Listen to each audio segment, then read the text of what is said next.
l'actualité de ce matin, du 9 à l'exécutif des musulmans de Belgique. Le nouveau président était présenté hier soir. Le 22 mars, vous vous en souvenez peut-être, c'était un jour banal de la semaine. C'était un mardi et on filait vers les premiers rendez-vous de nos agendas. Une journée comme les autres en fait. C'était un lendemain de printemps. Les gens étaient souriants, il faisait clair à l'extérieur. Il y avait des gens qui avaient mis des jupes. La Commission européenne a désigné le site de Fonzine en province de Luxembourg. Alors la journée du 22 mars était un peu particulière parce que c'était le jour de mon anniversaire. Le GPS européen en quelque sorte, c'est ce qu'a annoncé hier le ministre wallon de l'économie Jean-Claude Marcourt. Avec nous. J'ai pris mon service à 7 h du matin. On s'est préparé tout doucement comme on fait tout le temps, on check notre véhicule, etc. Comme une journée normale. Ce matin, vous êtes un homme heureux. Ah, je suis un homme plus qu'heureux. En sortant de chez moi, je me pose la question de savoir si je prends mon vélo ou si je prends le tram. D'habitude, je prends le vélo et puis ce jour-là, coup de flemme et je me dis bon, ben, on va y aller en métro. Que la Belgique va mettre à disposition de la Commission européenne. C'était mon dernier jour de stage auprès du service incendie de l'hôpital Saint-Pierre. Et donc ma journée a démarré normalement. Alors, ma journée, elle a commencé à 4h40. On va travailler, mon mari et moi, qui sommes tous les deux conducteurs de métro. Je conduisais les enfants à l'école. C'était le premier jour, c'était vraiment par hasard. Le premier jour, j'écoutais pas les nouvelles à la radio. Et donc ce jour-là, je mettais une musique plus gaie. Merci beaucoup Fabien Collard. J'interromps cette interview pour vous annoncer un grave incident à l'aéroport de Zaventem. L'aéroport de Bruxelles National est fermé depuis une quinzaine de minutes. Une explosion a eu lieu il y a environ... Et puis, il y a eu ce flash à la radio. Quelques phrases et tout s'est figé. C'était il y a un an, des bombes qui explosent à l'aéroport de Zaventem et dans le métro à la station Malbeek. Nous sommes sidérés. C'est un peu comme si notre journée prenait alors un nouveau rythme, celui d'un macabre décompte qui tient en une ligne, cinglante. 32 morts et des centaines de blessés. L'impact est indescriptible pour les victimes évidemment, car leur route s'est brutalement interrompue ce jour-là. Mais pour nous aussi, car consciemment ou non, aujourd'hui, on vit tous avec les conséquences de ces attentats. C'est évident, il y a un avant et un après 22 mars 2016. C'est vrai que c'est comme si l'onde de l'attentat nous a touchés, a fait vibrer le système nerveux, nous a détruit quelque part, parce que le système nerveux est quelque part touché, et que l'on n'arrive pas à sortir du corps. Les passagers pour le vol Alitalia 149 à destination de Milan-Linate sont priés de se rendre immédiatement à la porte A63. Nous fermons la porte dans quelques instants. I signori passeggeri del volo Alitalia 149 in partenza.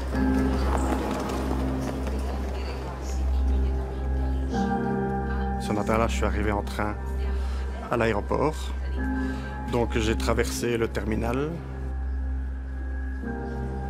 Donc je suis probablement passé devant la première bombe, puis devant la deuxième bombe. Et là, je suis passé devant la troisième bombe, probablement. Je suis descendu à mon bureau. Et au moment où j'allais m'asseoir à ma table, j'ai entendu une première explosion. Je me suis dit, c'est pas normal, ça peut pas être un avion, ça peut pas être une explosion de gaz. Et j'ai tout de suite pensé que c'était un attentat. Puis quelques secondes après, j'ai entendu la deuxième explosion et je suis parti en courant vers le terminal. Philippe Vandenberg est informaticien pour Bruxelles Airport. Il travaille à quelques mètres du terminal. Ce jour-là, il est l'un des tout premiers sur les lieux. Comme j'ai une formation de secouriste, je sais à quoi je dois m'attendre. Et je sais que ça va durer un certain temps avant que les secours n'arrivent. Et là, j'étais donc au milieu des gens qui étaient blessés. J'ai regardé autour de moi pour voir qui était le plus blessé, qui avait besoin de soins en urgence. Et alors j'ai commencé sur les différentes personnes qui étaient là par terre sur le trottoir, à donner des secours. J'ai vu une dame assise avec 2 enfants. Un petit garçon et une petite fille, elle les tenait contre elle. Ils avaient les cheveux brûlés. J'ai ensuite regardé la petite fille et j'ai vu qu'elle regardait derrière elle une dame qui était étendue, inanimée. Et j'ai cru que c'était sa mère. Parce que la dame avec qui elle était n'était pas sa mère, je l'avais tout de suite compris. La dame avec qui elle était lui a dit à la petite fille de ne pas regarder dans cette direction-là. Et alors moi je suis allé vers cette personne qui était inanimée. J'ai vérifié si elle respirait. Elle ne respirait pas. Donc je me suis mis en position pour commencer une réanimation cardio-pulmonaire. Et à ce moment-là, une personne est sortie du terminal, m'a prise par le bras et pour me dire, elle me criait qu'elle avait besoin d'aide parce qu'il y avait encore des personnes vivantes à l'intérieur. Donc ensuite, je suis rentré dans le terminal. Bernadette vit seule avec ses 2 enfants. La jeune femme étudie pour devenir infirmière. Ce 22 mars, elle devait s'envoler pour un voyage scolaire. Mais depuis, Bernadette vit cloîtrée chez elle, hantée par ce qu'elle a vécu. Moi, j'étais placée au niveau du Starbucks.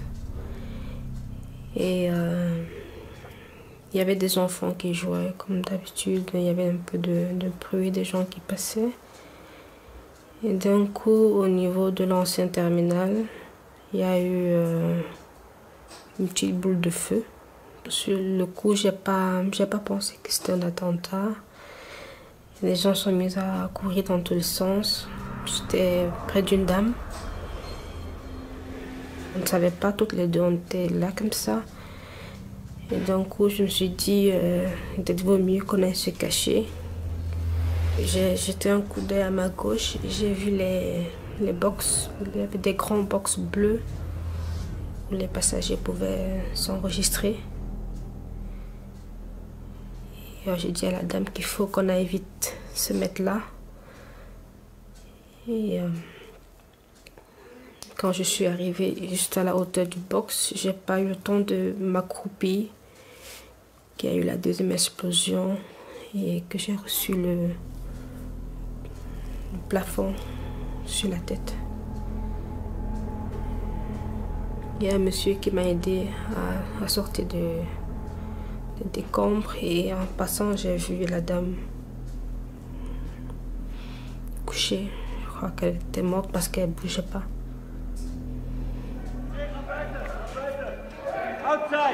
Moi, je veux mon fils là. Moi, je veux mon fils.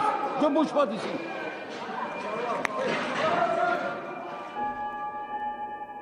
C'est avec ce sourire qui la caractérisait que Fabienne était partie travailler à l'aéroport ce matin-là.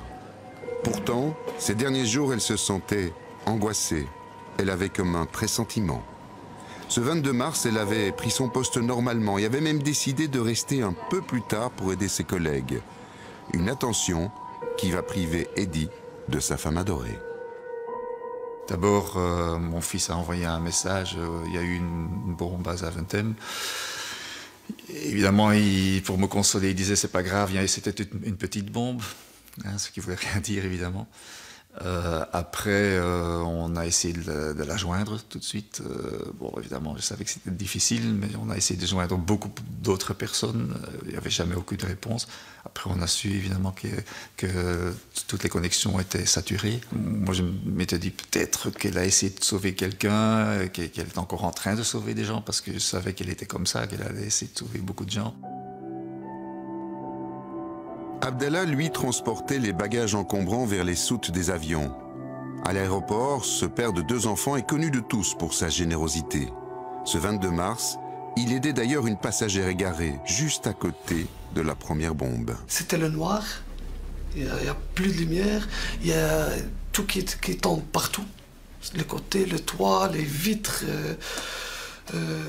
On dirait que c'est le feu qui court en fait. Une boule de feu qui court, c'était horrible, il y avait des gens partout, un peu partout, qui crient, qui pleurent, qui s'étaient décédés, morts et coupés, amputés d'une jambe et d'une main. J'ai eu très très mal. J'ai une douleur insupportable et plus que je vois un trou dans ma jambe. C'est vraiment un trou.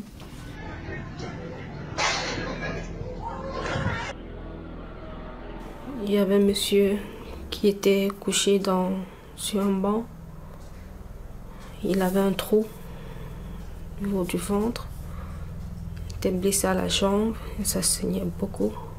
Je me rappelle que j'ai pris mon écharpe et j'ai fait un garrot au niveau de sa jambe.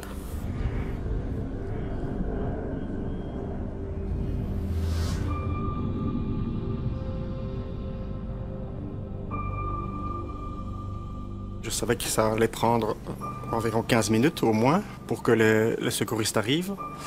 Et là, effectivement, je me suis senti seul parce que je me suis dit, ok, je suis probablement un des seuls secouristes sur place à ce moment-là.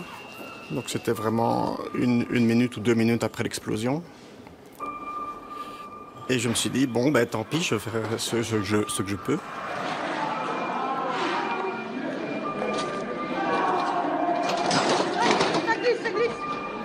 Ça va, madame? Non, attendez mon mari. La première bombe qui a explosé était au niveau de la rangée 12, là-bas. La troisième bombe qui a été déminée par les services d'urgence a explosé ici, près du snack. Et la seconde bombe était au niveau du snack, là-bas dans le fond. Quand je suis rentré dans le terminal, j'ai vu plusieurs personnes par terre, encore vivantes. J'ai vu le kamikaze brûler. Et autour de lui, il y avait plusieurs personnes encore vivantes. Ces personnes avaient toutes des graves blessures, notamment les 3 personnes sur lesquelles j'ai commencé, elles avaient toutes le pied arraché. Donc je les ai mis en position latérale de sécurité. Et puis j'ai cherché un moyen de faire un garrot. Je n'avais pas de ciseaux malheureusement. Donc j'ai pensé à prendre des vêtements dans une valise, parce que je me suis dit que dans les valises, il devait y avoir des vêtements propres. Et j'ai commencé à faire des bandages, un garrot aux jambes. Et à partir du moment où les secours sont là, je suis rassuré. Les pompiers sont là avec des brancards, on commence à évacuer, et là je sens la pression qui redescend. La procédure était lancée, là j'étais vraiment fatigué. Je suis redescendu au satellite et je suis revenu au bureau.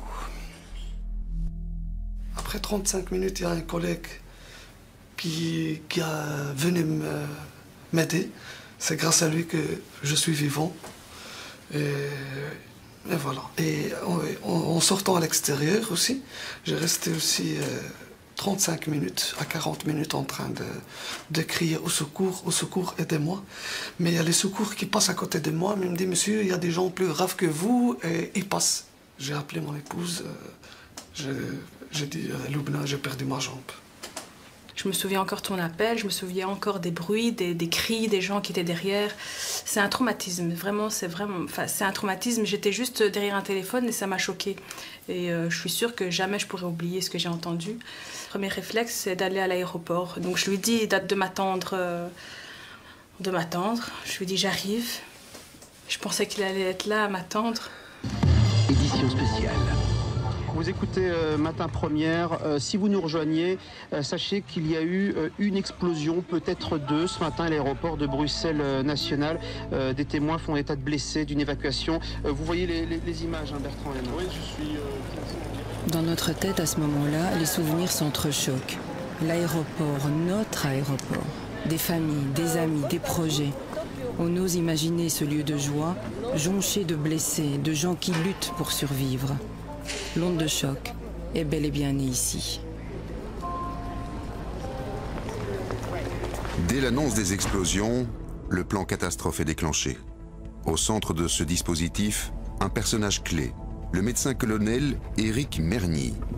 L'urgentiste est en route pour rejoindre son lieu de travail, l'hôpital militaire de Neder-Overenbeek, quand il est appelé. C'était une journée qui commençait comme toutes les autres. J'étais sur l'autoroute Liège-Bruxelles et j'étais pas loin d'être arrivé. De ça, je me rappelle. Et puis alors, ce coup de téléphone vers 8h05, ou 8h10, je ne me rappelle pas exactement. C'est un coup de téléphone du 100 de Louvain, le dispatching de Louvain, qui me prévient qu'il faut se rendre à Zaventem, qu'il y a eu un attentat. C'est une explosion, il y a énormément de blessés, il faut envoyer des moyens, prévenir les hôpitaux environnants. Et alors, dans ce cadre-là, on me prévient parce que j'ai le rôle de directeur des secours médicaux. Donc mon rôle, ce sera de manager l'ensemble du personnel, du matériel qui sera déployé sur place. Alors la journée du 22 mars était un peu particulière parce que c'était le jour de mon anniversaire. Donc je suis arrivé au travail le matin en sachant que ce jour-là, je faisais le SMUR. Jonathan Capetta, lui, est infirmier urgentiste.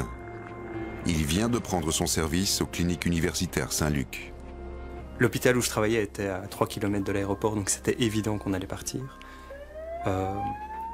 Donc directement, mentalement, j'essaie de me préparer. Je me dis, voilà, explosion, qu'est-ce qu'on va avoir comme type de blessés, sans vraiment mesurer l'ampleur, vu qu'on ne parlait pas d'attentat à ce moment-là, on parlait juste de 2 explosions.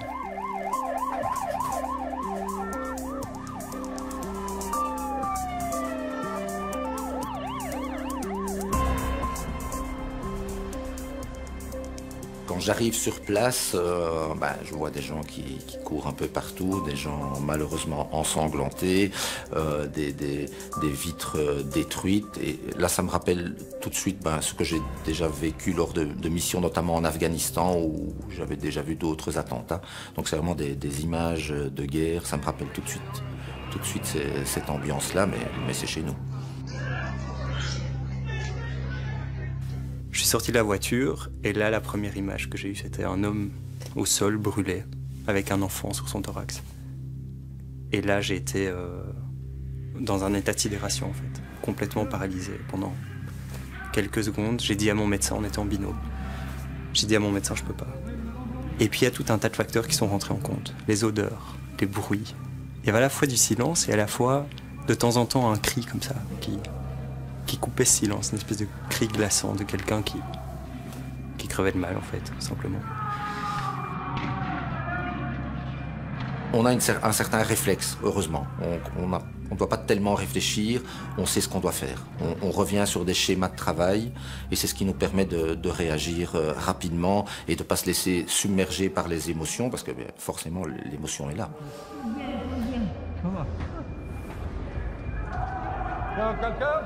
Avec mon médecin, on s'est dit ok, on y va. Donc là, on a foncé tête baissée. On a commencé à prendre en charge les premières personnes. Et on s'est très vite senti démunis, en fait.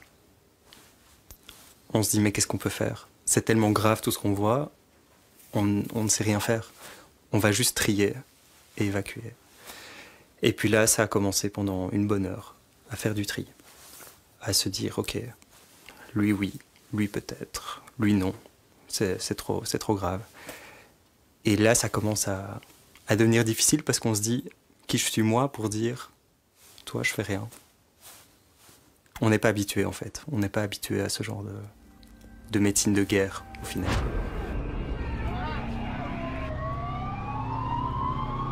Suite aux attentats qu'il y a eu à Paris, on a quand même pris conscience du risque de plus en plus proche qu'il se passe quelque chose à Bruxelles. Et donc on avait pris les devants et on avait pourvu les véhicules d'intervention de ce matériel tout à fait particulier, des garrots, des pansements absorbants, que nous on utilise régulièrement sur le terrain, mais qui en Belgique n'avaient pas tellement raison d'être en dehors de ce risque d'attentat. Un tel plan catastrophe, c'est presque une routine pour des militaires qui ont connu la guerre. Mais pour les médecins et infirmiers civils, c'est une première. Comme d'ailleurs le fait de travailler sous la menace d'un nouvel attentat. Pourtant, en pleine intervention, les soignants vont devoir quitter le terminal et leurs patients. La police pensait avoir identifié une voiture piégée. C'était une fausse alerte. Elle ne sera pas sans conséquences. Au bout d'un quart d'heure, on a pu retourner au poste médical. Et on s'est rendu compte qu'en fait, on avait abandonné les gens. Et là, ça a été vraiment un sentiment horrible parce que c'était un choix entre sauver ma peau et m'occuper des gens. Et donc ceux qui allaient plus ou moins bien allaient beaucoup moins bien. On avait perdu 15 minutes encore, alors qu'on avait déjà perdu beaucoup de temps auparavant. Et puis là, on nous a dit, voilà, il faut évacuer le poste médical avancé, on n'est plus du tout en zone sûre. Donc il faut activer. Donc là, on a trié. Je me souviens très bien d'une dame qui était en train de décéder, qui n'avait plus que son regard, en fait, pour nous dire aidez-moi. Elle avait plus de force. Et c'est horrible de se dire j'ai pas le temps. Le temps que je perds chez toi, c'est le temps que je perds chez quelqu'un qui va plus ou moins bien. Alors que j'ai envie de m'asseoir à côté de toi, te prendre la main et dire tu seras pas toute seule. Même si ce sont tes derniers instants que je peux rien faire pour toi, tu seras pas toute seule. C'est vraiment une image qui me reste, un regard qui me reste, un peu de la culpabilité, mal placée au final. Parce qu'on sait très bien que de façon très réfléchie et très cartésienne, on ne savait pas faire autrement. Là-bas, là-bas. Ça m'a vraiment traumatisé, parce que j'ai eu peur pour moi, j'ai eu peur pour ma vie. Ce qu'on a vu a juste été atroce, et j'ai eu un sentiment d'abandon. Donc j'ai eu l'impression d'abandonner des gens. Et donc, humainement parlant, on ne peut pas en sortir indemne en se disant, voilà, j'ai fait le bien autour de moi. J'ai pas ce sentiment-là.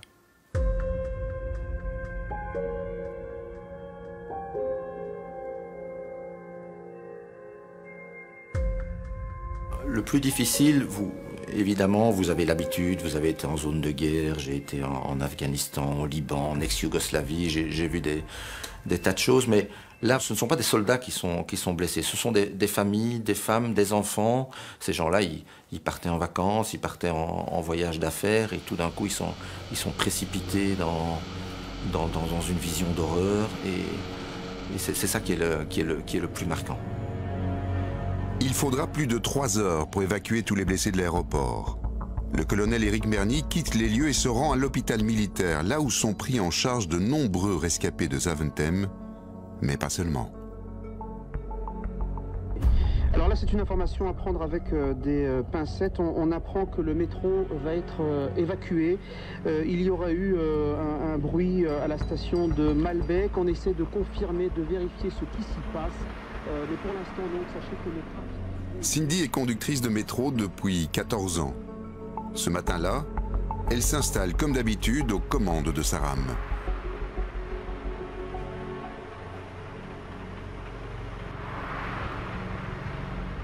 Alors ma journée, elle a commencé à 4h40, donc on faisait un matin très tôt. Et donc on va travailler, mon mari et moi, qui sommes tous les deux conducteurs de métro. Vers 9h du matin, je me fais un café pour pouvoir boire mon petit café en roulant. Et là, je vois mon compagnon qui est avec un autre collègue et il me dit oh, « Tu as vu, il y a eu une explosion à Zaventem. » On se dit « Bon, Zaventem, c'est tout près, mais c'est quand même loin. » Donc, j'ai aucune raison de... En tout cas, à ce moment-là, aucune raison de me dire qu'il y a quelque chose qui va se passer, quoi.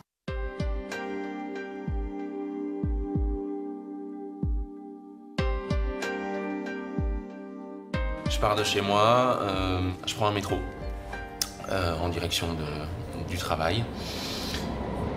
Et là, je reçois une information disant qu'il y a eu une bombe à l'aéroport de Zaventem. Machinalement, tout le monde commence à discuter des infos qu'on a et de ce qui s'est passé et de l'impact que ça a. Et du coup, on s'intègre dans la conversation, on parle et effectivement, à ce moment-là, on se dit que dans le centre-ville, on est safe. À la station Arlois, Sébastien prend place dans le métro conduit par Cindy. À son bord, plus de 700 passagers. Cindy démarre alors vers Malbec, mais avec un tout petit retard. Je remarque que mon feu est vert et il me faut une petite seconde et demie pour me dire qu'il faut que je ferme mes portes. Et donc, je ferme mes portes et je démarre d'Arlois. Et quand on est à Arlois, à la conduite, on voit la station de métro Malbec. Donc, il n'y a pas beaucoup de stations comme ça, mais on voit la station de métro Malbec.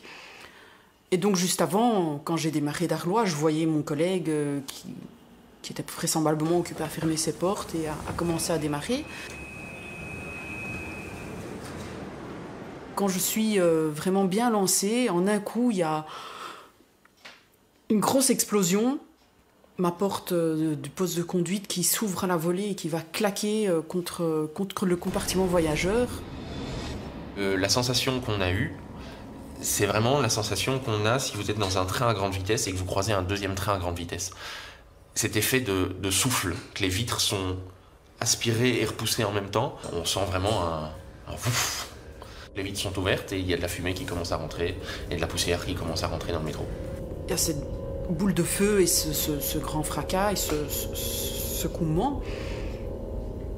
Mon regard est attiré par ma porte et juste après, je regarde de nouveau en avant et je ne vois plus la station de métro Malbec. Un kamikaze vient de se faire sauter dans le métro juste en face de celui de Cindy. Elle est à 30 mètres à peine de la station Malbec quand elle stoppe dans le tunnel et prévient le dispatching. Elle fait alors preuve d'un incroyable sang-froid et quitte son poste pour couper le courant sur la voie. En allant allumer l'éclairage du tunnel, j'ai entendu des gens crier, j'ai entendu des gens appeler au secours. Donc c'est vrai que j'ai vu ça, je me dis, il n'y aura pas de survivants. Votre attention, s'il vous plaît. Un incident vient de se produire sur la ligne. Nous mettons tout en œuvre pour rétablir le service au plus vite. Merci. Your attention, please. Sur ces images tournées au GSM, ces passagers restent très calmes. Ils n'ont pas encore compris l'ampleur du drame. Cindy, elle, agit, elle s'affaire. Elle n'a qu'une urgence, les évacuer au plus vite.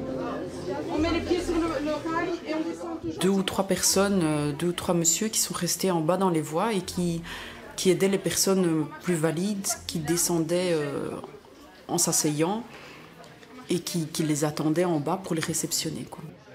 Les plus agiles, passe derrière moi, s'il vous plaît. On descend sur les rails, faut s'asseoir, il y a à peu près 1 mètre de dénivelé. Et là, comme il n'y a pas de raison de courir, moi je m'arrête et je filme ce que je vois. Il y a beaucoup de fumée et on voit la station juste au bout. Voilà, donc on va y aller. Il y a beaucoup de bruit dans la station Malbec derrière. On entend des gens qui crient. Probablement des pompiers ou des policiers ou des gens qui essayent d'évacuer. Pendant l'évacuation, j'ai mon téléphone dans la poche de ma poitrine. Je sais, c'est mon mari qui appelle. On ne peut pas répondre parce qu'on doit s'occuper des clients en premier. Mais c'est un crève-cœur de ne pas pouvoir décrocher et dire je vais bien, ne t'inquiète pas. Si quelqu'un peut aider, vous avez les mains libres, monsieur. Oui. Devant, il y a un homme qui est blessé, là. Il ne voit pas très bien. Avec une fille, si vous pouvez l'aider, merci beaucoup. Donc, il y a beaucoup de police qui est en train d'aller vers la gare de Malbec au travers des voies.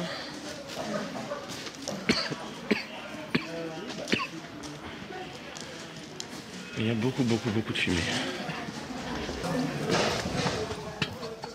Donc dans ma remontée vers Arlois, il y a une policière qui est là et elle me prend elle me fait une accolade et vous avez fait un bon travail. Et c'est à ce moment-là au fait que je me dis wow, j'ai fait ça et à quelques secondes près, j'aurais pu être à côté de ce métro et ne plus être là.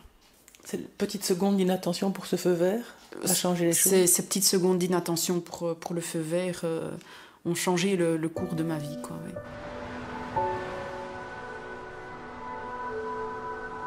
Quand on s'approche de cette station de métro de Malbec, on plonge dans le cœur européen de Bruxelles. La vie dans ce quartier, dans cette rue de la Loi, semble ne jamais s'arrêter. Et on se dit que c'était probablement pareil ce 22 mars.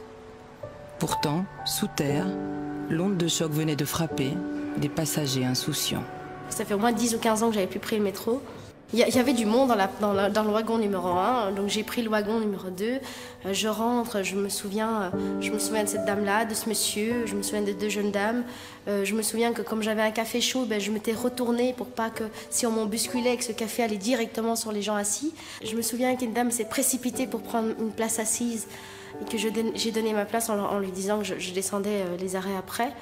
Je sais même pas, je la cherche désespérément. Le hasard va conduire cette jeune femme de 35 ans dans la même voiture que le kamikaze.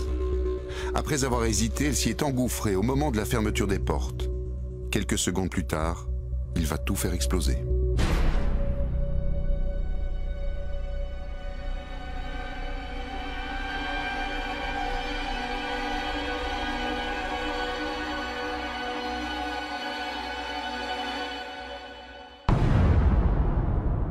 Je me souviens ni du bruit, ni de l'explosion. Je me souviens même pas de mon réveil dans ce métro.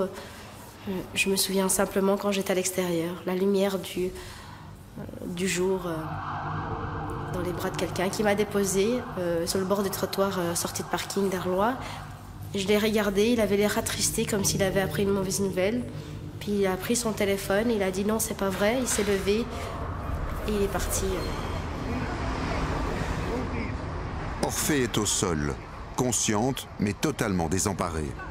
L'explosion l'a rendue sourde. Elle est grièvement blessée au visage et aux jambes.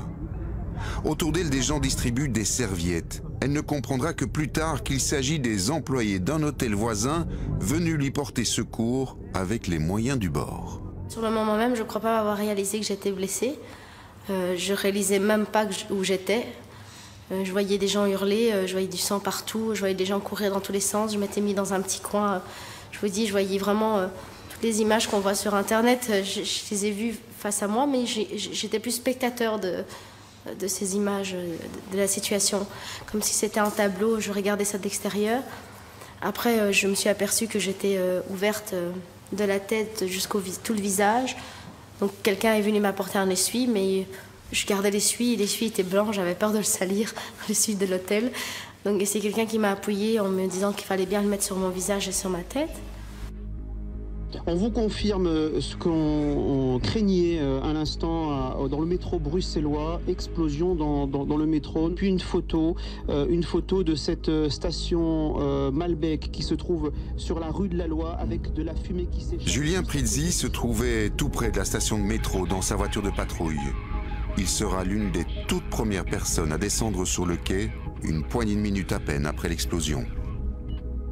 J'entends un flash, donc c'est un message prioritaire sur nos ondes. Paul Bru, ça a explosé à Malbec.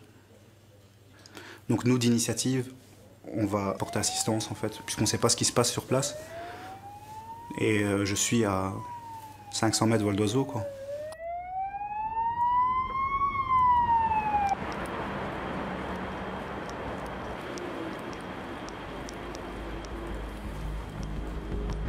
Ici, il n'y avait que des morceaux de verre par terre, plus de portique, plus rien.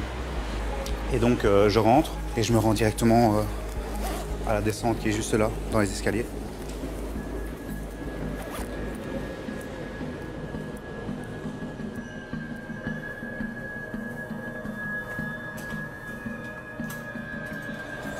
Alors donc ici, je continue d'avancer, le métro est juste là-bas, à l'arrêt.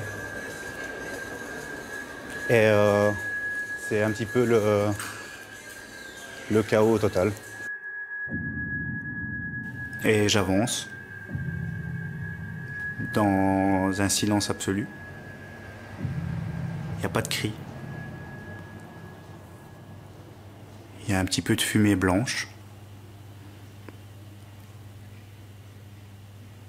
Il n'y a pas de flamme. Il y a des gens blessés très gravement au sol. Il y a des gens morts. Et j'avance. Et il y a une jeune demoiselle qui est au sol, à ma droite, près d'un banc, en pierre, avec une guitare posée sur le banc. Et cette jeune fille qui est consciente, blessée, très gravement blessée, mais qui est toujours consciente. Elle me fixe, mais pas un son qui sort de sa bouche. Rien. Et je me suis accroupi près d'elle et je l'ai rassurée comme je pouvais, quoi. Je lui ai dit de patienter, que les secours allaient arriver, surtout de ne pas bouger et que ça allait aller. Et voilà, je suis resté une vingtaine de secondes près d'elle. Et j'ai continué à avancer pour rejoindre mon chef.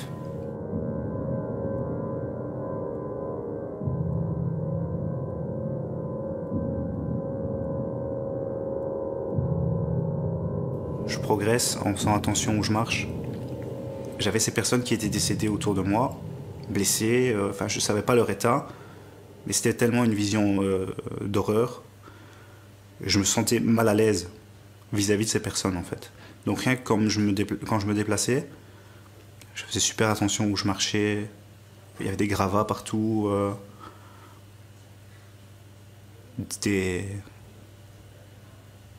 Comment je pourrais appeler? Des morceaux de personnes. Et j'ose pas regarder ni à gauche ni à droite, tant il y a une vision d'horreur. C'est des images qui restent en tête. Et il n'y a pas de mots à poser sur ces images, je pense, vraiment. C'est la mort. Je passe à côté de la mort et j'avance.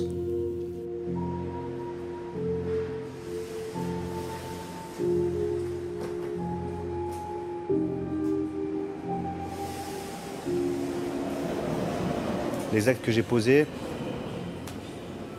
comme le commun des mortels. Rassurer une personne qui est en détresse. À part ça, j'ai rien fait de bien spécial. Hein. Je suis resté ici, et à part se regarder dans les yeux et se dire qu'est-ce qui vient de se passer? On est où ici? À part ça, j'ai pas posé d'acte policier à ce moment-là.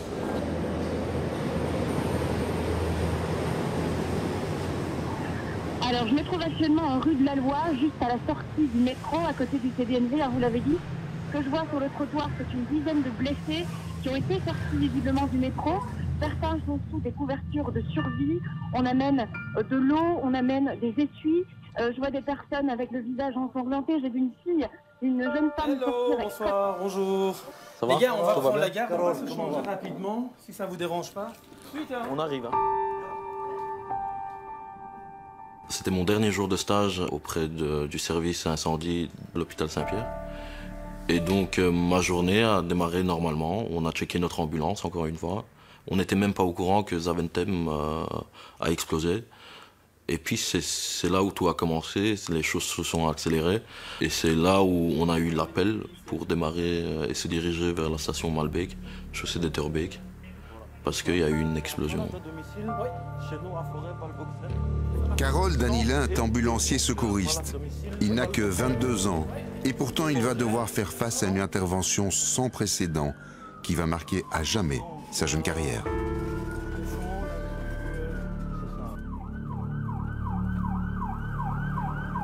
Déjà, je me dis, je suis mal tombé. C'est vraiment pas ma journée. Je me dis qu'il y aura sûrement plein de blessés, plein de victimes à secourir. Le stress, l'adrénaline qui monte. À un certain moment, on explose à 300%. Mais on y va quand même. On veut le faire, on veut aller voir ce qui se passe vraiment.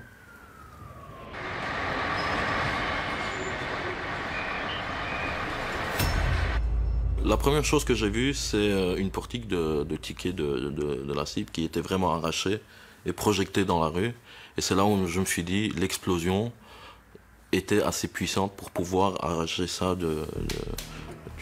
du béton. Et donc c'est là où on se dit, c'est vraiment grave. Je me souviens de la première personne que les pompiers nous ont sortis de la bouche de métro, qu'on a pris en charge, qui était gravement blessé, qui était forcément blasté, qui était brûlé au 2e voire 3e degré. À la station Malbec, les pompiers continuent à remonter une à une les victimes à la surface. Certaines sont très mal en point. La situation devient difficile à supporter pour le jeune ambulancier. Trop de sang, trop de souffrance. il choisit de s'éloigner quelques instants en s'occupant du transfert d'une victime vers l'hôpital.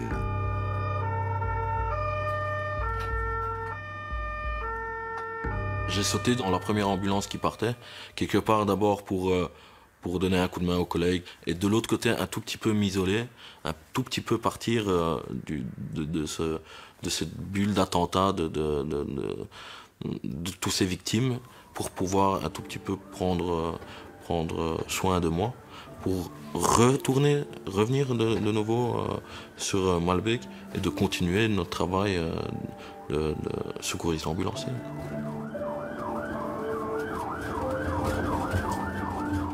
Moi, sincèrement, je ne me suis jamais dit pendant ma formation d'aide médicale urgente que pendant mes stages, on va m'envoyer sur une explosion où je vais voir plein de morts, plein de victimes, plein de sang, et par après des cris. Et voilà, c'est bizarre, pardon.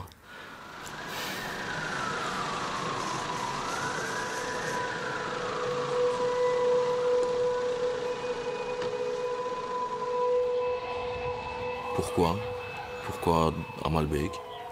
Pourquoi des terroristes? Moi, je ne connaissais pas avant ça, à part la télé. Donc, c'est difficile de rentrer, de voir sa famille et de se dire, bon, maintenant je suis à la maison. Ce qui s'est passé ce matin, c'est rester là-bas et commencer à vivre autrement. Parce que bien évidemment, ça va me poursuivre toute ma vie professionnelle et voire même privée. Au milieu du chaos, on assiste à des scènes étonnantes, émouvantes. Comme cet agent de sécurité qui n'hésite pas à quitter son poste de surveillance pour s'improviser secouriste.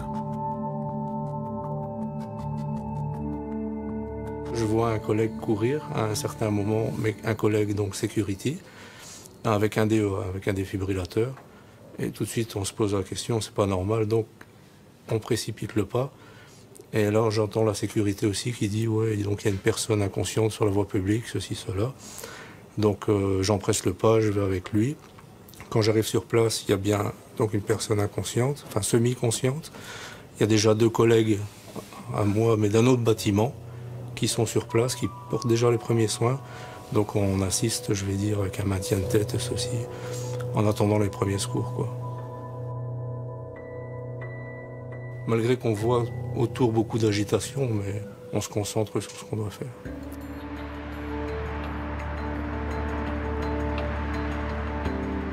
À quelques mètres de la station Malbec, dans la rue de la Loi, un hôtel luxueux va même ouvrir ses portes et ses salons feutrés pour accueillir les blessés du métro. Pour le directeur, la réflexion ne prendra qu'une seconde. Pour lui, la priorité, c'était tout simplement de porter secours. C'était à un moment donné le policier en charge, que j'entendais dire qu'il cherchait un lieu de triage, de tri. Là, j'ai tout de suite proposé le lobby de l'hôtel parce que je pense que c'est une place qui est assez grande. Comme un hôtel de 405 chambres, le lobby est assez grand. Dès que c'était à l'intérieur, on va dire que c'était beaucoup plus organisé par le Croix-Rouge, les ambulanciers, les pompiers, la police, etc. Donc ça s'est vraiment passé dans la silence, je vais dire. C'est pas du tout comme dans un film où on entend des cris. Nous, on a entendu une fois une femme qui recevait une piqûre, qu'elle avait crié à ce moment-là, mais sinon, c'était vraiment la silence totale ici, je pense, à expliquer sur le fait que tout le monde est sous le choc, bien sûr, des événements. La question qui est revenue souvent, c'était est-ce qu'on peut téléphoner? Parce que le réseau mobile, à ce moment-là, n'était plus disponible. À la réception, on a encore des lignes fixes, et donc ils étaient bien sûr à disposition des gens.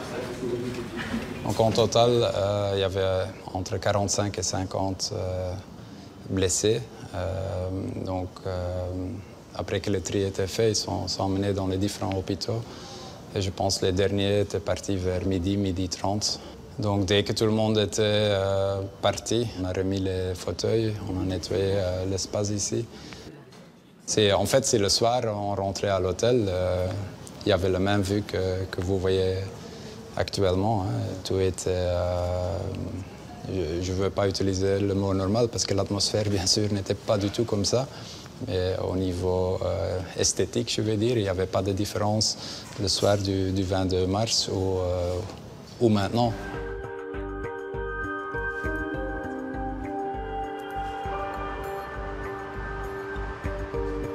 Aujourd'hui, la vie a repris ses droits à la station Malbec.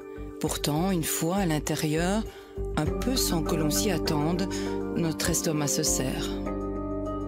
C'est Christian de Cobec qui nous accompagne sur le quai ce jour-là. Il est le chef du DVI, le service d'identification des victimes. Lui et ses hommes sont habitués au pire, nous dit-il. Pourtant, ils seront marqués par la sauvagerie de ce qu'ils vont découvrir ici. Mais le matin du 22 mars, ce que le chef redoute, c'est la présence d'autres bombes. Je pensais à Madrid, je pensais à Londres, je pense à Mumbai et je ne savais pas à combien de sites j'allais être confronté. Qu'est-ce qui se passe dans votre tête à ce moment-là? Vous vous dites quoi? À ce moment, on dit il faudra faire face et il faudra travailler au mieux, le plus vite possible. Un attentat, c'est un contexte judiciaire. Le DVI n'avait jamais été confronté à un attentat, en Belgique du moins. Donc on devait se dire que nous allions devoir collaborer étroitement avec les services judiciaires qui étaient également déployés sur le terrain. Et c'était une première. Qu'est-ce que vous avez mis en place que vous n'aviez jamais mis en place avant? Il y a eu, je dirais, il y a eu deux premières. La première, c'est qu'on nous a quand même demandé, c'est d'identifier des personnes vivantes. Donc il y avait des gens qui étaient dans le coma, dans les hôpitaux, et le parquet de Bruxelles nous a demandé de procéder à l'identification de ces personnes, comme si on procédait à l'identification de personnes décédées. Donc ça, c'était pour nous déjà une première. Ce n'est pas évident, ça je vous assure. La deuxième chose, c'est que j'ai mis en place, lors de la commission d'identification, j'ai demandé à être entouré de personnes pour accélérer la remise des corps aux proches des victimes. Cette fois-ci, ça a été possible? Oui, ça a été possible. Cette fois-ci, en près de 3 jours, on avait déjà identifié 14 victimes et toujours sur base scientifique pour éviter les erreurs. Et on a évolué et en une semaine, on avait identifié toutes les victimes. Presque un an après, quelle est votre onde de choc personnel? J'en ressors évidemment marqué. Ce que je n'oublierai jamais, moi personnellement, ce sont les familles que j'ai rencontrées, ce sont tous ces visages qui étaient dans la détresse et le désarroi. Et c'est pour ça que je me suis forcé à dire, allez, vas-y, fonce et travaille au mieux pour identifier ces personnes, les victimes le plus rapidement possible.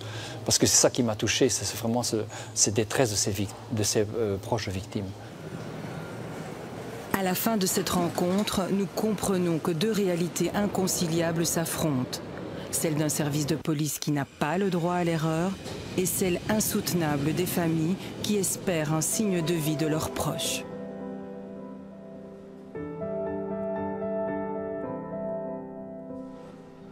Ce qu'il faut vraiment faire, c'est qu'on puisse créer une structure, enfin des équipes, pour que tout le monde puisse... Eddy va attendre des nouvelles de sa femme Fabienne pendant 3 jours. Avec son beau-frère, ils se sentiront bien seuls avec leurs questions.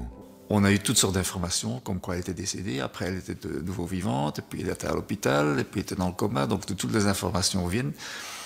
À un certain moment, avec l'évolution, on s'est dit, bon, on ne croit plus rien, tant pis, on va attendre. Les nouvelles vont venir, mais elles ne venaient pas. La première nuit, on se dit, j'ai pas envie de dormir, parce que quand je me réveillerai, je vais me réaliser que je suis dans un cauchemar, j'ai pas envie de dormir, parce que j'ai pas envie de me réveiller dans cette situation-là.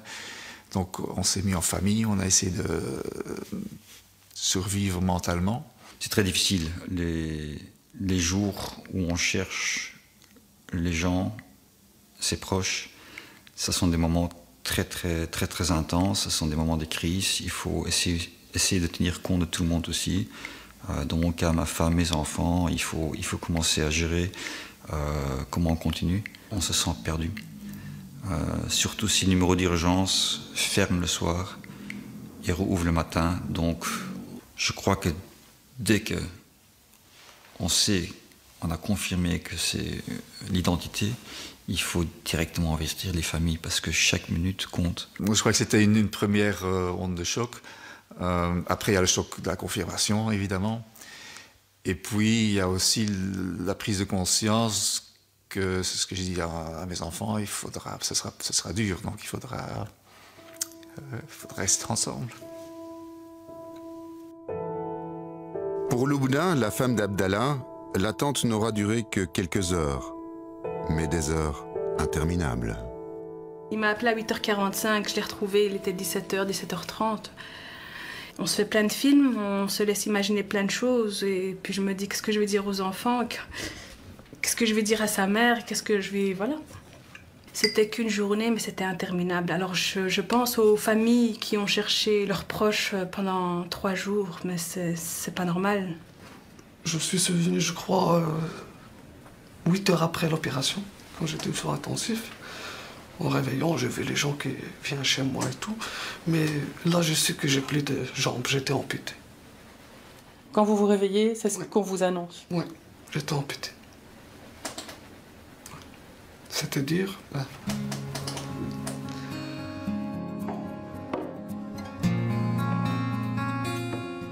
C'est à Anvers qu'Abdallah sera soigné. Il y restera 3 mois et devra endurer 4 opérations. Son épouse restera sans cesse à ses côtés, car c'est ensemble que le couple veut s'en sortir. Mais face à eux se dressent alors des obstacles inattendus qui les déstabilisent. On s'est sentis vraiment seuls et abandonnés. Vraiment, il n'y a rien qui a été fait pour nous. Mais vraiment rien, et ça, c'est vraiment pas normal. C'est nous qui avons dû aller vers des assistantes sociales ou des psychologues ou à la recherche de gens qui pourraient nous aider. Notre souffrance, on a dû la transformer en force pour affronter les difficultés. Vu qu'on était seuls, qu'on était abandonnés, même le soutien psychologique qui devait être pris en charge à l'hôpital, il était enflammant. Il n'y a rien qui a été fait pour les victimes. On a toujours galéré avec nos papiers et on se débrouille tout seul. Orphée, elle aussi, trouve aujourd'hui sa force dans la complicité avec son époux. Pour soutenir sa femme, Alexandre a arrêté de travailler. Ensemble, ils tentent de maintenir la tête hors de l'eau. 5 mois avant les attentats, Orphée avait réalisé son rêve, ouvrir un salon de coiffure. Le rêve prend désormais des allures de cauchemar. Tout s'écroule en fait. On ne se rend pas compte des conséquences qu'il y a d'une petite bout de femme comme moi qui travaille, qui était indépendante, qui faisait indépendante, pas simplement dans ma situation travail, hein, mais j'étais une femme indépendante et que là, je demande beaucoup d'aide à mon mari qui me soutient énormément. Et puis j'avais difficile à léguer et demander de l'aide aux gens qui m'entouraient, mais on m'a dit voilà, essaie de ralentir et confier des choses. J'ai été recousue au visage complètement, j'ai encore des débris de métaux à l'intérieur, mais j'ai pas le courage de réouvrir cette plaie, vu qu'elle se cicatrise bien. Mes blessures, j'ai encore plein de débris de métaux. Derrière l'oreille, on me l'a enlevé. On en a enlevé quelques-uns, et tout le reste, je préfère le laisser. Suite à ces blessures, le salon à peine ouvert a dû rester fermé plusieurs mois. Aujourd'hui, Orphée essaye de relancer son affaire, mais elle est incapable de rester debout plus d'1 quart d'heure d'affilée. Les difficultés s'accumulent et les aides n'arrivent toujours pas. J'avais payé une assurance en tant qu'indépendante qui allait justement assurer le coût si je fermais le salon, mais apparemment les attentats ne sont pas dans leurs conditions. Par contre, ce n'était pas prévu qu'on allait vider nos comptes pour pouvoir payer un salon qui reste fermé pendant que j'étais malade. Donc on s'est beaucoup débrouillé tout seul. On a essayé de demander de l'aide. Les seules aides qu'on a eues, c'est des gens comme tout le monde, donc les personnes à qui on devait payer nos produits ont accepté de faire des paiements d'écoulement. Notre propriétaire nous a laissé 1 mois. Il a été extraordinaire, mais tout le reste, il n'y a rien d'autre. Ni l'État, ni l'assurance, ni la STIB. Donc voilà, on vit sur ma mutuelle. Heureusement, moi, mon mari et mon fils. La bête noire dans cette histoire, c'est vraiment l'acouphène. Ça, c'est très difficile à en parler parce que c'est un bruit constant qui est tellement fort, c'est à la hauteur de notre voix. Ça veut dire que pendant que nous nous parlons, ce son-là est constamment dans mon oreille d'une hauteur de son qui est terriblement impossible à supporter. La dame l'ORL m'a dit, voilà, pour vous soulager, vous pourriez mettre un appareil. J'ai dit, bon, ça c'est quelle belle nouvelle, mais cet appareil coûte au moins 1000 à 2000 €. Mais c'est pas remboursé par la mutuelle. J'ai regardé mon mari, mais on ne s'imagine pas que 1000 ou 2000 €, c'est une grosse somme pour nous. On a l'impression que ça coûte rien, mais c'est une grosse somme pour nous. Et pourtant, ça pourrait tellement me faire du bien, et que ça fait des mois et des mois que je serre les dents, et que ce sont, même quand mon fils commence à pleurnicher, et que c'est justement ce jour où j'ai le plus mal et que je supporte plus, que je le regarde droit dans les yeux en lui disant, mais fous-moi la paix, Aaron, laisse-moi, maman va pas bien. Toutes ces rencontres sont bouleversantes. Elles nous font toucher du doigt le quotidien de l'après-attentat.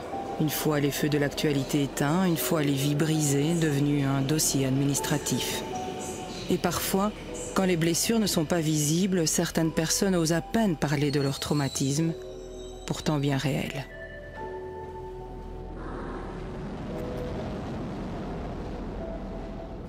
Au fur et à mesure des jours qui passent, je vois que mon sommeil n'est toujours pas ça, donc je dors à 2 à 3 heures par nuit, je fais beaucoup de cauchemars, donc je revis l'explosion, j'entends les cris d'appel des gens, je revois ce que j'ai fait comme geste,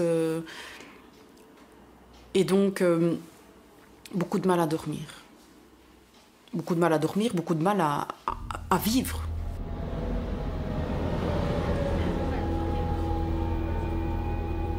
À chaque fois que je me disais, je vais reprendre le travail, au moment où je le disais, encore aujourd'hui d'ailleurs, je me vois entre Arlois et Malbec et je revis l'explosion.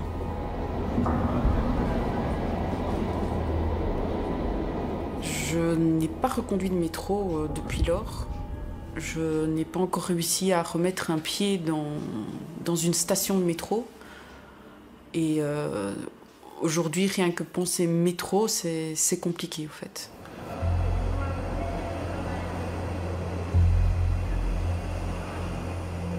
Il y a toujours cette épée de Damoclès, parce que je suis conductrice de métro d'abord et avant tout, et donc pour l'instant en tout cas, je ne réponds plus aux critères de conduite métro, donc c'est vrai que j'ai peur pour mon avenir, malgré qu'aujourd'hui on soit conciliant, mais voilà.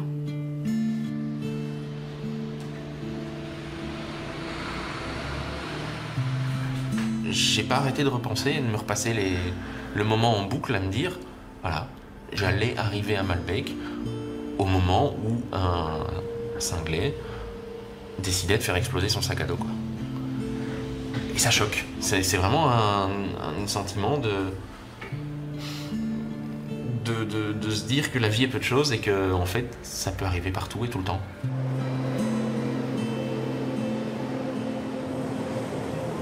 J'ai absolument pas peur au quotidien. Je vis pas dans cette angoisse de me dire mon Dieu, j'ose pas sortir, ou mon Dieu, j'ose pas prendre le métro. J'ai repris le métro depuis, je le reprends tous les jours où j'en ai besoin. Mais on y pense. On y pense, on se dit que c'est omniprésent, en fait. À chaque fois que je vois un militaire, première chose qui me vient à l'esprit, c'est ça sert à rien. Chaque fois que je rentre dans un supermarché ou dans un centre commercial et qu'on me demande de vérifier mon sac à dos, je me dis ça sert à rien. Parce que le mec à côté de moi pourrait vouloir faire exploser une bombe, il pourrait. Et c'est pas un vigile qui va jeter un coup d'œil distrait dans mon sac sans regarder chacun des recoins qui va me protéger. Donc on y pense. On n'est pas angoissé, je suis pas effrayé, mais il n'y a pas un jour où j'y pense pas. Plus de 1000 militaires patrouillaient encore dans nos rues au début de cette année. Pour eux aussi, la situation est inédite. C'est en quelque sorte leur onde de choc, faire de l'antiterrorisme dans leur propre pays. Au niveau compétences, on est tout à fait prêt, parce que l'expertise d'antiterrorisme, l'expertise face à des suicide bombers, face à des engins piégés, on l'acquiert depuis plus de 10 ans avec les théâtres en Afghanistan, au Mali, etc. Donc mes hommes, dans leur tête, techniquement, tactiquement, ils sont prêts.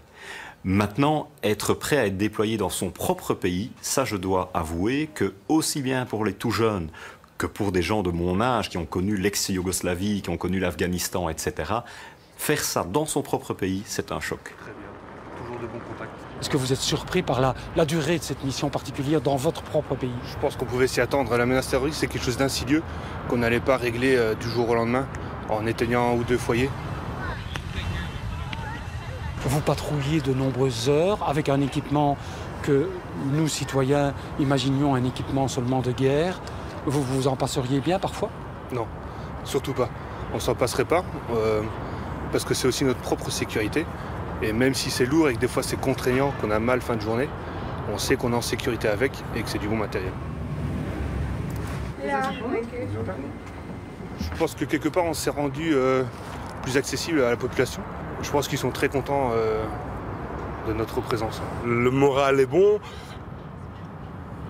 Peut-être pas pour tout le monde, mais voilà, on est une grande famille, donc on serre les coudes et voilà, c'est le plus important en fait. Il y en a qui ont un petit coup de mou, hop, on est là pour remettre à niveau. Je n'aurais pas imaginé quand même que 1 an plus tard, on soit toujours dans les rues de Bruxelles, bien que maintenant, je comprends tout à fait la décision politique. Et je me demande, un petit peu à l'image de la France qui est dans les rues, de l'armée française qui est dans les rues depuis plus de 10 ans maintenant, quand est-ce que ça va s'arrêter? Qui s'étonne encore aujourd'hui de croiser des agents de sécurité à l'entrée des magasins? Ils sont partout et de plus en plus demandés. Pour eux aussi, les attentats ont tout changé. Chez nos clients, on perçoit souvent la sécurité comme un mal nécessaire. Maintenant, c'est devenu quelque chose de prioritaire. Donc ça change évidemment. Ça change aussi le regard du citoyen. Parce que je pense que le citoyen, maintenant, il va arriver, par exemple, dans un événement quelque part où il y a un rassemblement de foule et va constater qu'il n'y a pas de sécurité à l'entrée, va s'en inquiéter. Ce n'était pas le cas avant les attentats. Et je pense que, voilà, on voit évidemment, de par cela, le citoyen voit l'agent de sécurité, le policier, le militaire, de manière positive autour de lui, avec un côté rassurant, un côté, sécurité positive. Je pense qu'aujourd'hui, dans les faits, nous sommes considérés comme un acteur reconnu, comme un acteur fiable. D'ailleurs, le gouvernement le souligne également avec son projet de loi, dans lequel devrait être inscrit une série de tâches complémentaires pour nous, qui serait une liste de tâches non primaires, aujourd'hui de temps en temps exécutées par la police, qui sont transférées ou qui pourraient être transférées vers le privé. Il y a aussi une augmentation de certaines compétences que nous attendons, donc des choses positives pour notre secteur et à la fois une reconnaissance. C'est vrai que dans nos rues, l'onde de choc est visible. Elle se concrétise par cette présence militaire, par ces agents de sécurité. On veut nous rassurer. Jean-Marie Brabant, la sécurité, c'est son métier. Son parcours professionnel au sein des forces de l'ordre se chiffre en décennies. Il a connu toutes les grandes affaires de ce pays. Au moment des attentats, il était le chef de corps de la police locale de la zone Montgomery à Bruxelles. Aujourd'hui, nous le rencontrons aux portes de Malbec. On est presque 1 an, jour pour jour, après les attentats. Est-ce qu'aujourd'hui, on peut dire que la population est plus en sécurité qu'avant? Non, je ne pense pas. Compte tenu du mode d'action de Daesh, avec des attentats vraiment bien préparés et d'autres personnes qui peuvent, dans l'improvisation, commettre un attentat et s'en revendiquer après coup, non, je ne pense pas qu'on puisse dire qu'on soit plus en sécurité qu'avant. Pourtant, on a des militaires aujourd'hui partout dans les rues encore. Oui, mais je pense que les militaires contribuent, et ce n'est pas inutile, à une forme de sécurité subjective. Si on examine leur présence, les missions, la manière dont ils sont engagés, il faut être un petit peu naïf pour croire que ceci empêchera à tout prix un attentat, quel qu'il puisse être. Ça peut être une personne seule avec un couteau, ça peut être quelque chose de plus sophistiqué avec une bombe. Et donc voilà, ce n'est pas des militaires qui, sur une foire ou devant un établissement, vont nécessairement éviter que quelque chose se passe. Qu'est-ce qu'il faudrait faire? Les enlever? Je pense qu'il faudrait signaler et avoir le courage de dire à nos concitoyens que nous continuerons à vivre. Ça, je pense que la population en a fait le choix, mais qu'on devra vivre autrement, avec un risque qui ne sera plus celui qu'on croyait être inexistant auparavant. Il y aura un risque plus grand maintenant. Il existait avant, il est plus grand maintenant. Il n'empêche pas de vivre, il faut en être conscient. Mais il y a aussi une tendance à plus de sécuritaire, il y a une place plus importante au discours sécuritaire. Oui, mais voilà, est-ce que pour autant on va y arriver? Je pense que la sécurité absolue, elle est possible, mais au détriment de la liberté. On contrôle tout le monde, on interdit toute une série de choses, et alors on limite drastiquement les risques potentiels d'attentats. Je ne pense pas que ce soit le choix de société qui a été fait par la majorité d'entre nous. Il y a aussi une tendance aujourd'hui à privatiser de plus en plus la sécurité du citoyen. On voit des vigiles un peu partout. Il n'y a plus un événement sans la présence de ces vigiles, de sociétés privées. Qu'est-ce que vous en pensez? Mais je pense qu'il y a du travail pour les deux. Pour autant que l'usage de la contrainte, l'usage de la force reste un monopole aux mains des services de police, les autres missions d'assistance, de complément des sociétés de gardiennage est tout à fait possible. Encore faut-il que le terrain des uns et des autres soit clairement défini et qu'il n'y ait pas d'interpénétration. La police ne commande pas les vigiles ne sont pas sous les ordres de la police, ils doivent avoir des missions distinctes dans un concept général de protection. Ils s'occupent de parking par exemple, la police fait les contrôles des VIP, des personnes, des autorités qui arrivent, mais pas l'un subordonné à l'autre parce que les formations ne sont pas les mêmes et il n'est pas possible de faire travailler ensemble avec une responsabilité unique des gens qui n'ont pas été formés à le faire.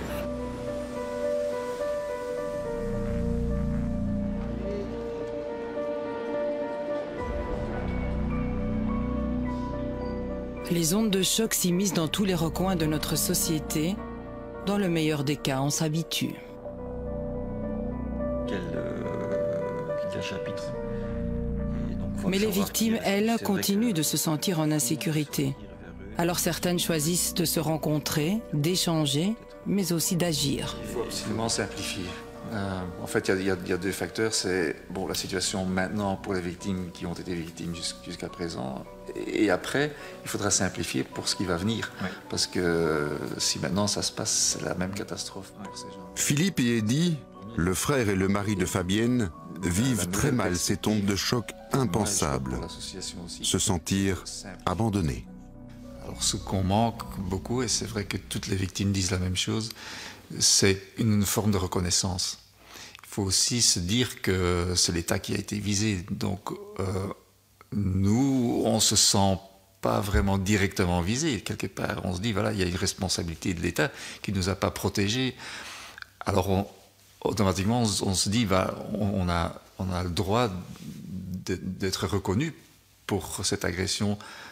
C'est le fait de se rendre compte tout à coup qu'on est seul, donc qu'on ne sait pas quoi faire au niveau de tout ce qui est administration et qu'on n'a pas la force de le faire et qu'il n'y a pas d'aide concrète, efficace qui vient. Et cette troisième onde de choc, ça dure et ça dure et ça reste de plus en plus... C'est de plus en plus traumatisant. Donc on commence à se rendre compte que nous, on est dans une situation où on va devoir porter tout. Et alors qu'en fait, on espère être aidé, qu'on a notre propre peine à porter, et on ne sait pas quoi faire avec cette peine, parce qu'on va dire, est-ce qu'on doit le mettre complètement de côté ou non? On voudrait bien commencer un deuil, mais ça ne va pas, parce qu'il y a tellement de choses à faire. Et ce qu'on demande, c'est de reprendre notre vie. Donc on demande de pouvoir se reconstruire. Donc il faut que quelque part, ça finisse, qu'on puisse clôturer. Un problème majeur, c'est qu'il y a encore beaucoup de victimes qui ne savent pas nous retrouver. Ouais. Et comment faire pour qu'ils puissent nous contacter, simplement savoir qu'il y a une association qui est disponible pour qu'on se rencontre entre victimes. Je pense qu'il faut établir une structure de communication au niveau des médias, au niveau des réseaux sociaux. Oui. Je pense que les gens doivent pouvoir savoir qu'on existe aussi. Avec d'autres, ils ont créé V-Europe, une association à laquelle les victimes peuvent aujourd'hui se raccrocher et déposer toutes leurs craintes, toutes leurs questions. Une initiative pour pallier les manques et les incohérences du système. On sent très bien qu'il y a un sérieux conflit d'intérêts dans les assurances. Pour eux, c'est clairement, la tâche maintenant, c'est comment payer le moins possible. L'exemple concret, c'est qu'on pose des questions. Est-ce que vous connaissez les gens est-ce que vous connaissez les tueurs? Est-ce qu'il y a des témoins? Si oui, quelles sont leurs coordonnées, etc. Ce sont des questions tout à fait absurdes. Moi, j'ai refusé d'envoyer ou de remplir ces questions, par principe. Jusqu'à aujourd'hui, on a reçu une lettre de l'assureur qui a dit « Pour votre sœur, on paye 0% de dommages moraux. » Point final. On paye 50% de dommages matériels. Par exemple, si son GSM était cassé, on va payer 50% de la valeur de son GSM. Mais pour la mort de ma sœur, on paye 0.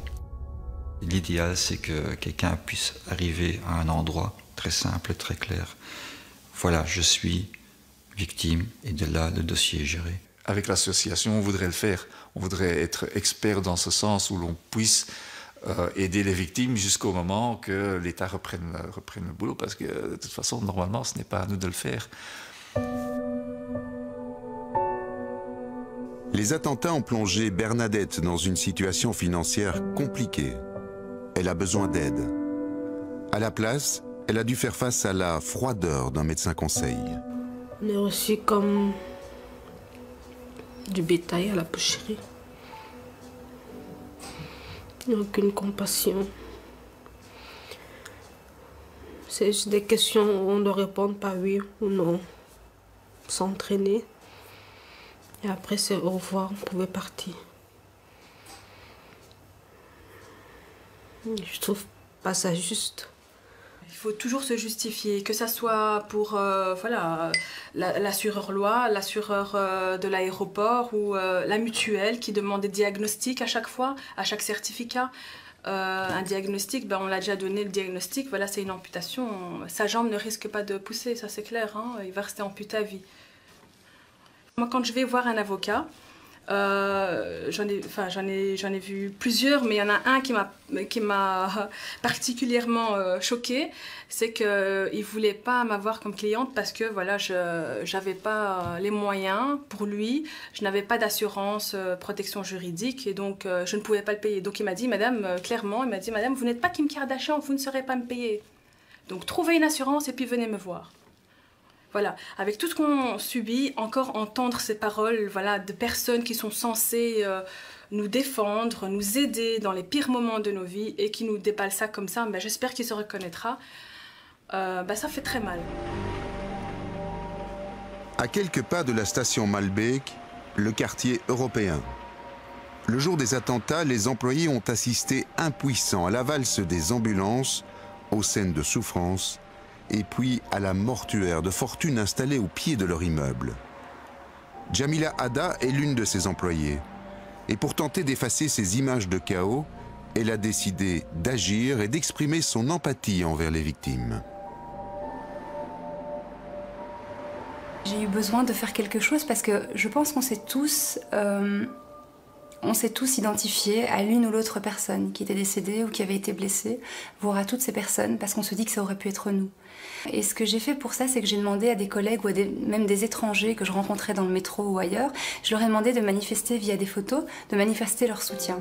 Leur dire, voyez, des étrangers, des inconnus pensent à vous.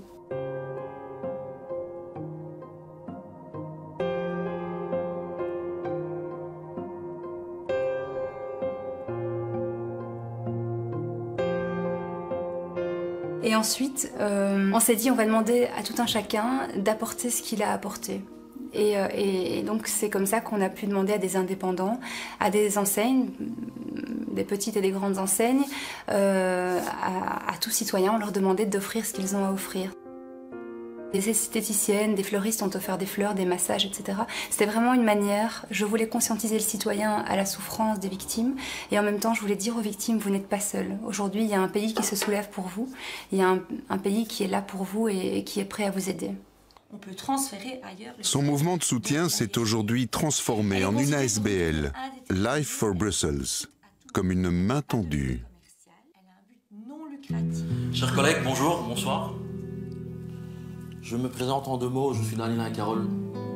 Les ondes de choc des attentats en ont créé des centaines d'autres, même chez ceux que l'on imaginait aguerris.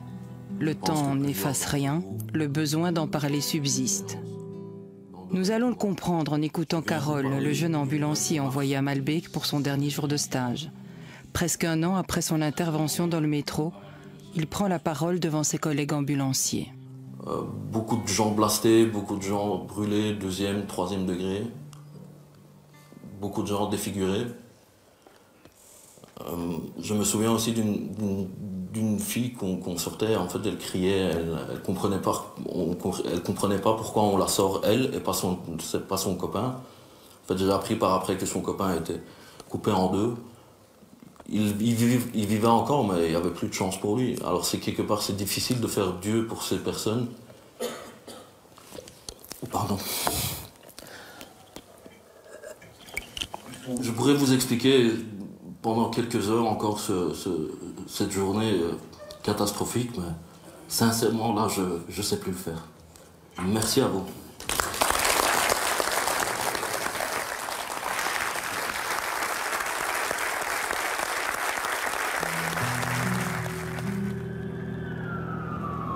Aujourd'hui, Carole est toujours ambulancier, et plus que jamais.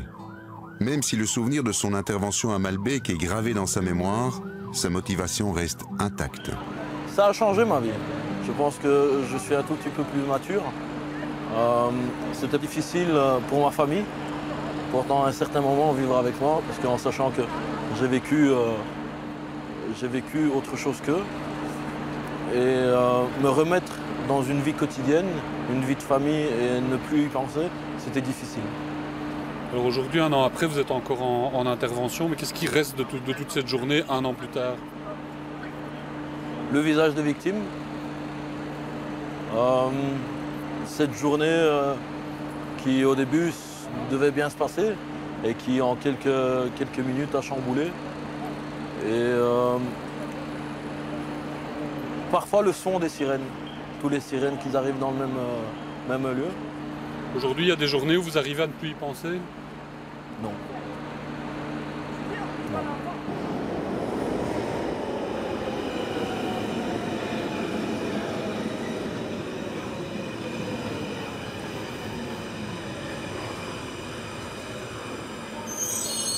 Donc avant la réouverture du métro officiel, les victimes, familles des victimes et intervenants ont été invités pour revenir ici sur place. Donc je suis venu. Je pense que c'était uniquement personnel, mais je pense que j'avais besoin de ça. Donc je suis revenu ici et donc c'était toujours pas réouvert au public. Et je me suis installé sur ce banc. Et on va dire que j'ai passé un petit moment avec moi-même. Ça a été une grosse appréhension pour moi. Ça fait toujours quelque chose au moral. Et je me suis installé sur ce banc, je suis resté une vingtaine de minutes dans le silence, dans mes pensées tout simplement. C'était mon hommage, je pense, aux victimes de ce jour-là.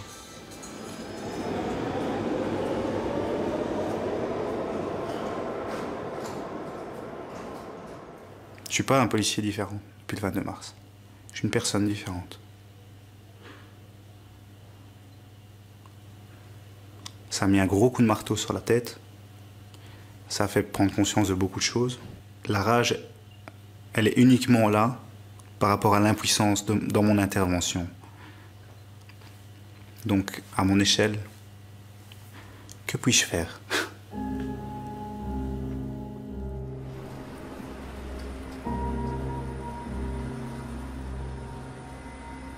Philippe, l'informaticien, travaille toujours à l'aéroport de Zaventem. Lui qui a posé les premiers gestes qui sauvent quelques instants après les explosions, voudrait qu'à l'avenir, plus de gens puissent apprendre ces bons réflexes. Je regrette vraiment qu'il n'y ait pas eu d'autres personnes formées, je vais dire. Depuis lors, j'incite tout le monde à suivre des cours de secourisme, le secourisme de base, que ce soit à la Croix-Rouge ou bien chez les pompiers ou dans les entreprises aussi, dans les écoles. Un accident arrive si vite et là, les gens qui ont une formation, c'est vraiment un plus de les avoir à ce moment-là, en attendant que les secours arrivent.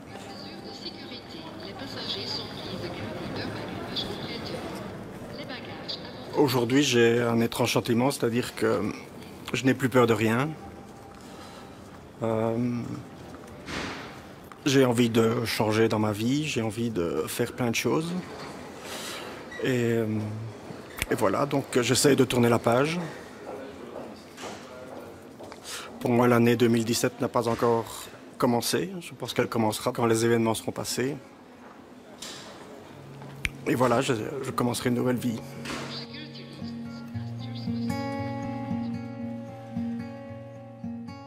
Les dernières traces des attentats s'effacent peu à peu à l'aéroport de Zaventem. Jonathan l'ignorait, mais il y a un an, il allait poser dans ce terminal ses derniers gestes d'infirmier urgentiste.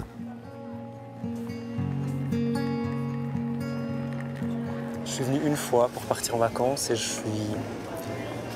je suis resté le moins de temps possible ici. J'ai déposé mes bagages, je suis parti de l'autre côté, là où il ne s'était rien passé en fait. Et là, j'ai la même sensation que la première fois où je suis revenu. C'est quelque chose d'étouffant, de lourd. C'est angoissant.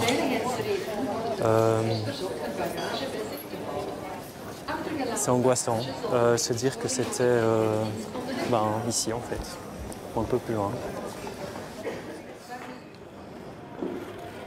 C'est pas concevable que ce lieu reste un lieu noir et sans espoir au final. À l'heure actuelle, je pourrais plus être en contact avec ce genre de milieu, d'urgence en tout cas. J'ai retrouvé un travail d'infirmier qui a plus attrait à la médecine du travail, qui doit aussi gérer certaines urgences, mais qui sont hors cadre d'une salle d'urgence, d'un SMUR. Ça a vraiment été l'événement qui m'a fait prendre la décision d'arrêter. J'ai eu le sentiment en fait que le sablier s'était retourné une deuxième fois et que j'avais une deuxième chance. Et donc à ce moment-là, on prend conscience et on se dit ok, maintenant il faut faire vraiment ce qu'on a envie de faire. Parce que ce jour-là, ça aurait pu s'arrêter au final. Comme tous ces gens qu'on a vus, qui partaient en voyage, qui allaient rejoindre un petit ami, qui... voilà.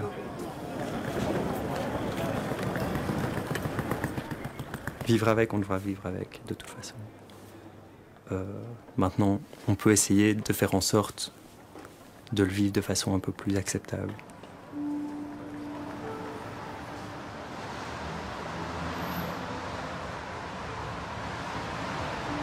Comment sortir indemne? Qui a pu résister? Dans cet hôtel, devenu le 22 mars un refuge pour les blessés du métro, mais aussi un quartier général pour les forces de l'ordre, le procureur fédéral a accepté de se poser avec nous. C'est un homme incontournable sur le plan judiciaire. C'est son service qui a entre les mains le dossier de ces attentats. Pendant plus d'une heure, Frédéric Van Leu va se livrer. Des réflexions personnelles humaines. Discrètement observé par ses gardes du corps, il revient aussi sur cette interminable journée du 22 mars. Quelle était l'urgence, la première urgence ce jour-là? La première urgence, c'est que on a d'abord 2 attentats, on a 2 sites. Assez rapidement, on sait qu'il y a des auteurs en fuite. Assez rapidement, on sait qu'il y en a même 2, au moins. Alors, il faut retrouver ces personnes, mais il faut aussi tenir compte de la possibilité que quelque chose d'autre se passe encore à un 3e endroit. On avait l'expérience de Paris avec plusieurs endroits. On a l'expérience ici à Bruxelles où on se dit, voilà, ça s'est déjà passé une 2e fois. Est-ce que ça peut se passer une 3e fois? Et donc nous sommes évidemment non seulement dans l'urgence de l'enquête, mais aussi dans l'urgence de pouvoir aider le plus de victimes possible. Concrètement, ça veut dire que vous avez pris des mesures exceptionnelles face à cette situation exceptionnelle? C'est des mesures exceptionnelles, mais il y a 2 moments. Il y a un moment qui a été organisé assez rapidement après les attentats où l'idée était de réunir les premiers intervenants et les familles des victimes sur les lieux des faits avant de rouvrir les lieux des faits. Ça a été un moment très très important aussi, parce que ça a permis à chacun, ne fût-ce que de se resituer dans le temps. C'est à ce moment-là que les familles des victimes ou les premiers intervenants ont marqué toute une série de mots sur ces murs. Et ce qui m'avait fort touché à ce moment-là, parce que j'ai été tant à l'aéroport qu'ici dans la station de métro Malbec, c'est que dans tous ces messages, il n'y avait pas un seul message de haine. Donc ça, je trouvais ça extrêmement remarquable, malgré tant de souffrance. Donc voilà. Notamment, vous organisez ces 2 séances d'information où vous conviez l'ensemble des victimes. Ça fait partie de ces mesures exceptionnelles. Donc il y a besoin des victimes, d'un certain moment, de savoir où est-ce que je me trouvais, d'avoir des précisions par rapport au médecin légiste, est-ce que mon proche a souffert ou non, etc. Enfin, je ne vais pas trop rentrer dans les détails, mais c'est un besoin qui est extrêmement important. La seule chose, c'est que nous sommes dans un dossier, nous avons maintenant 850 victimes enregistrées. Donner accès au dossier à 850 personnes, il faut être très inventif. Et donc, c'est une façon que l'on a trouvé en accord avec les juges d'instruction de pouvoir donner accès à certaines informations dans le dossier et ne pas forcer les victimes à attendre indéfiniment que l'enquête soit terminée pour pouvoir avoir les réponses à ce genre de questions. Plus largement au niveau de la société, on sait que ces attentats ont aussi créé une société qui a peur. Est-ce que cette société qui a peur a un impact sur la manière dont la justice est obligée de travailler ou pourrait se sentir obligée de travailler? Oui, parce que le robinet des informations s'est ouvert et donc nous avons été confrontés à là peut-être à un moment où avant nous avions peut-être trop peu d'informations, à un flot d'informations et effectivement, comme vous le dites, ça fait naître la peur. Maintenant, voilà, c'est mon avis personnel, mais je trouve que par rapport à d'autres pays, jusqu'à présent, la Belgique a assez bien réagi. Ça veut dire qu'on ne se laisse pas emmener par la hâte, par la peur, par toute une série de pulsions qui seraient irréfléchies et qui modifieraient notre système juridique d'une façon qui irait beaucoup trop loin, par exemple.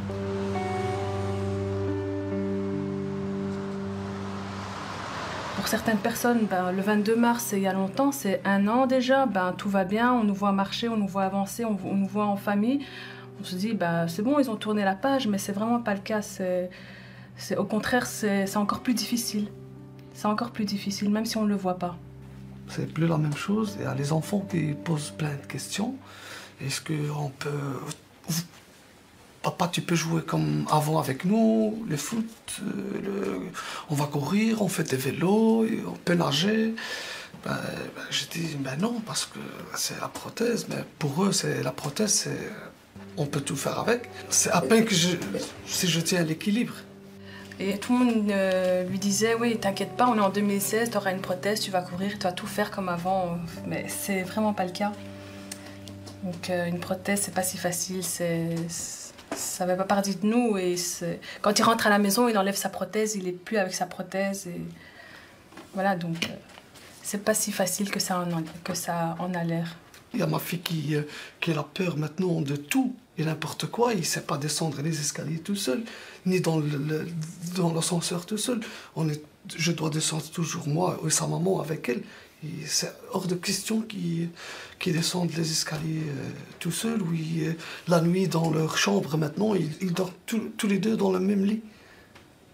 Ils ont vraiment eu peur. Et il y a ma fille aussi qui, chaque fois qu'on va dans un centre commercial, elle me dit, papa, ici, les terroristes, ils ne vont pas venir. T'es sûr, papa? J'ai très souvent fort mal à la tête. J'avais des vertiges, des nausées et des douleurs dans mes jambes qui ne s'arrangent pas avec mes escaliers. Au moment des attentats, Bernadette terminait des études d'infirmière afin d'offrir une autre vie à sa famille. Aujourd'hui, elle n'a plus envie de rien. Isolée au 5e étage d'un vieil immeuble, elle désespère de pouvoir déménager et a perdu toute envie de continuer à vivre.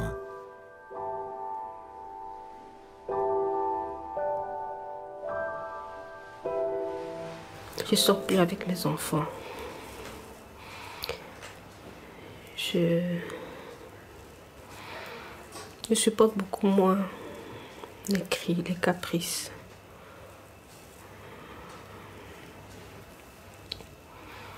Parce que ça me fait tout de suite très mal à la tête. Je sens qu'ils sont affectés, je le vois. Ils me le disent aussi parfois. Il y a mon fils qui me dit, ça fait longtemps que tu es malade et tu ne guéris pas. Pourquoi? Je pense que si j'étais morte ce jour-là, ça aurait été mieux.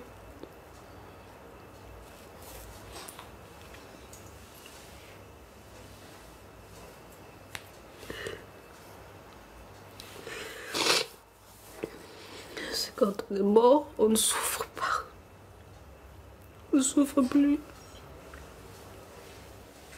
Quel homme je suis?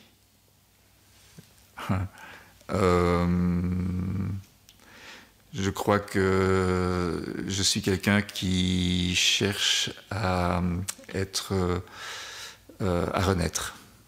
Je crois que mon passé est mon passé et je crois que je ne peux pas reconstruire une nouvelle vie sur mon passé, donc, parce que c'était trop radical comme changement. Donc je cherche à renaître. Ce que je me suis rendu compte, c'est que c'est bizarre, mais la plupart des gens décédés étaient des gens formidables.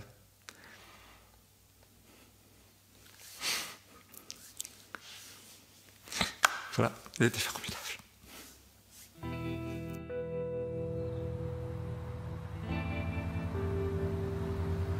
Toutes ces rencontres, nous les avons vécues comme un voyage intérieur. Un instant particulier dans la tête de ceux qui ont tellement perdu ce jour-là.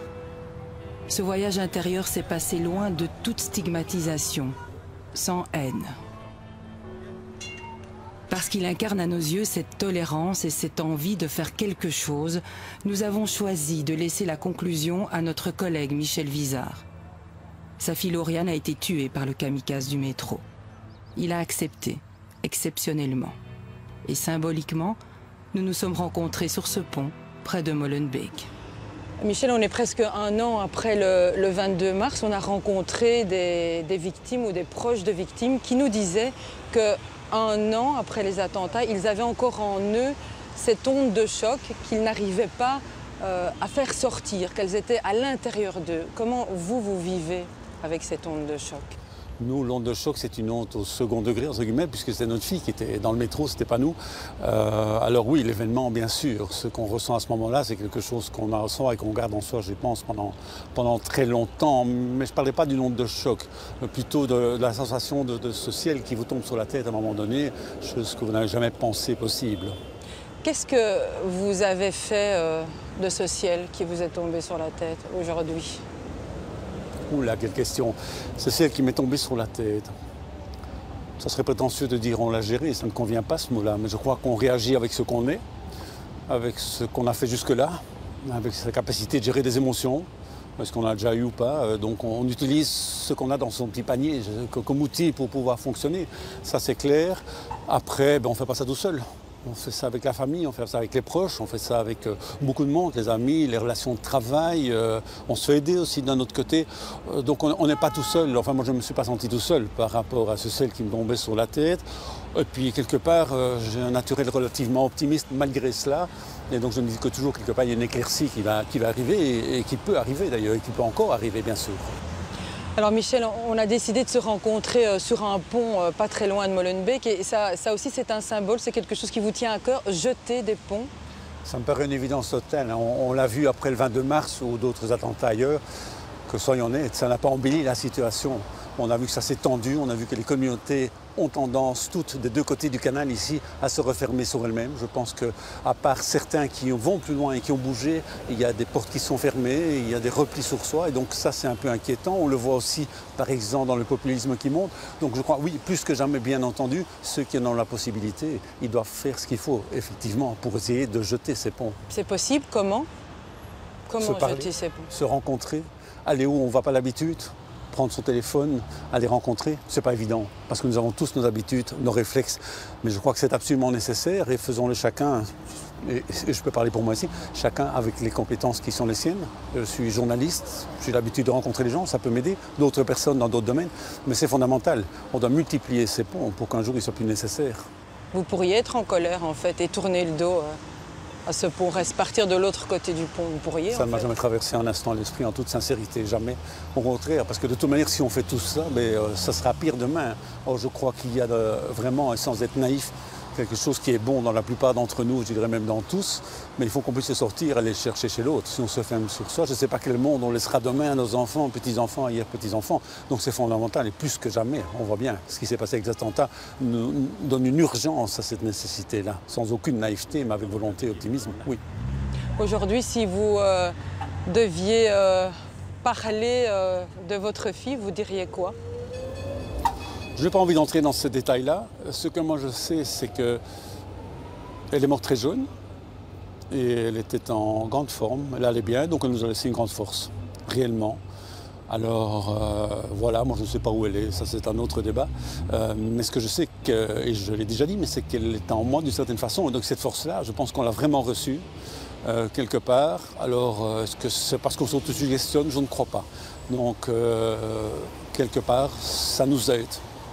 Elle nous manque énormément, mais ça nous aide énormément aussi, vraiment. C'est pas facile tous les jours, mais cette force-là, elle est là.